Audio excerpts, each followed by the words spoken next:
Now, you have a lot of smalls, right? You have a lot of pieces and parts. If you don't want to go through the effort and time to try to find everything, put them in a giant action figure pieces and parts lot. Some people will know what they are. Heard Some that, Brandon? Will grab them. You know, He's like, my mind's blown. If you're not going to be looking up every little, trying to look up every little tiny little thing or piece it to the action figure, the best way to do it is just lot the junk up into, you can call it a junk drawer lot, you can call it an action figure parts and pieces lot, and stuff like that. Okay, cool. So give Brandon some advice right now, because when he went in this, he was a little overwhelmed. What could Brandon have done differently that even a beginner would have known to help with sorting? Match up the names on the back. So if this says Disney, just put it in a Disney pile. If that says Hasbro, put it in a Hasbro pile. If it says Viacom Playmates, put it in a Viacom Playmate. Because generally, those will be the, if you bought a lot together from one house, generally the toys with the same name will be from the same toys that the kid bought. Okay, that's a good tip. You put it in a Disney pile. Now, I mostly do auctions, and the thing I will change around Christmas time that I'll do buy it nows because I was gonna just because of the urgency. Yeah. If someone says, oh, 7 days, like if it's not Christmas, I don't mind waiting 7 days. I don't think most people do mind waiting the 7 days to finish. But when you get closer to Christmas, there's so much urgency in everybody that you want to do a little bit more buy it nows. Yeah, I still have some auctions here and there, but I do price more stuff at buy it nows. Okay. I will keep things in lots because the average consumer nowadays likes more stuff for cheaper. Yeah. Oh, for sure. And they feel like they're getting a better deal because they're thinking back, well, 2 years ago I bought this for 50, now I can get 10 times the quantity for 25. I could add to my son's set. He was excited last year about them. Maybe I can't find this toy new seal anymore, but I can find 10 of them in a lot.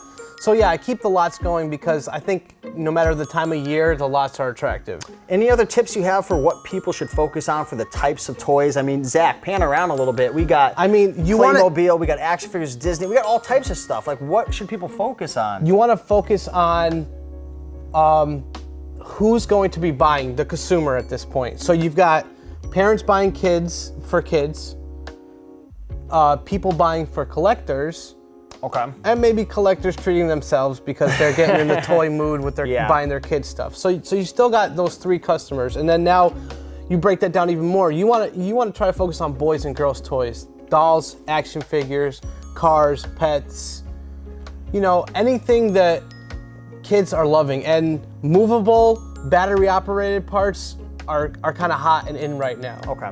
So when you're going through all the bags, or you're doing a big Facebook marketplace, or we got Zach behind the camera, his brother Brandon, he does a lot of kind of local picking through people's houses. He'll bring back tons of bins and stuff. Are you kind of separating and kind of organizing everything and putting a plan together? Like, what's your mindset?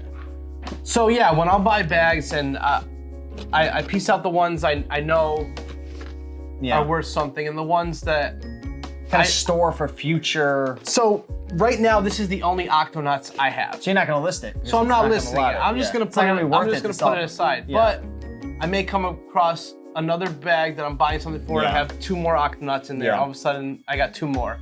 And then I might find a whole bag of Octonauts, and then that's when they all go up together. And it just adds value. It's like cherry on top, pretty much, some of these. So you got to be good at organizing. Like the PJ Masks, there's 3 characters to this. There's Catboy. I'm missing Catboy.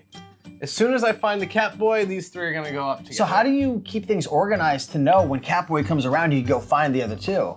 So I keep all the things that I'm waiting to add to in one bin. Oh, I see. All the things that I need to add. You put them in poly bags and stuff so they're kind of organized? I split them up in bags. We should do a video. Maybe if you guys want that video, comment below poly bag, and I'll know.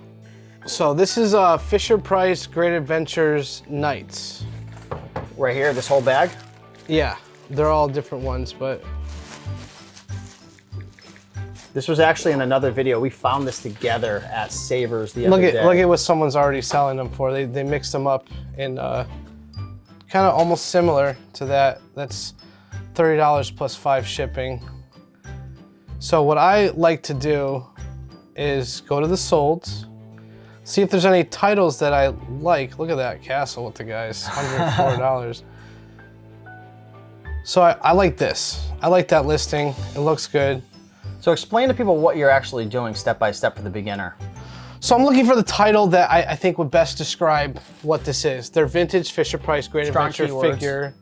What I'm gonna do is probably put Knights figure lot. So the keyword Knights is in there so I can get that. And then I'm going to sell one like this. Now, I'm gonna do a little different than he is, because some people are looking for certain sets or colors. So I'm gonna take all the gold ones out. This guy doesn't belong here. I'll give you a hand with some of these golds. Let's take some of these gold guys out. Now some of them are a little scuffed up. How many we got here? 1, 2, 3. Here's another gold. Do you want him? Nah, he's a little, I don't know what he is yet. Any gold left? No, okay. Might be all gold. So we got 7 gold guys here. So there we go. So now I'm gonna change this. I'm gonna put Great Adventures, Knights lot, gold figures. Lot of 2, 4, 6, 7. Boom. And the item details, great.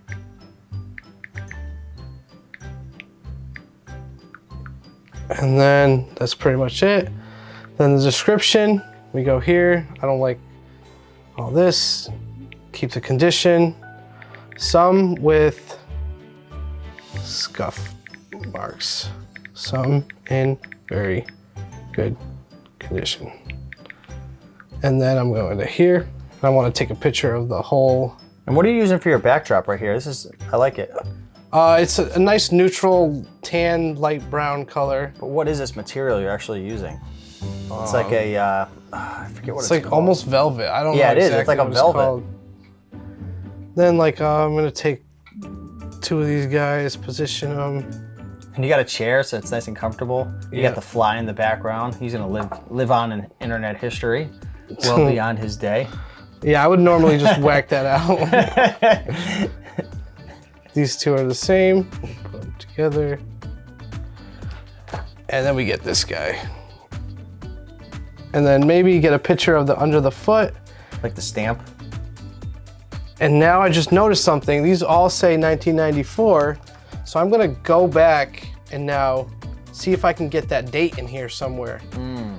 Vintage 1994. So people can, if someone's searching by the date, it's gonna be easier to find them. Right. And that's pretty much it. That listing is done. And now under here I have savers bags that I saved. Smart to save them. So I take one and drop them all in.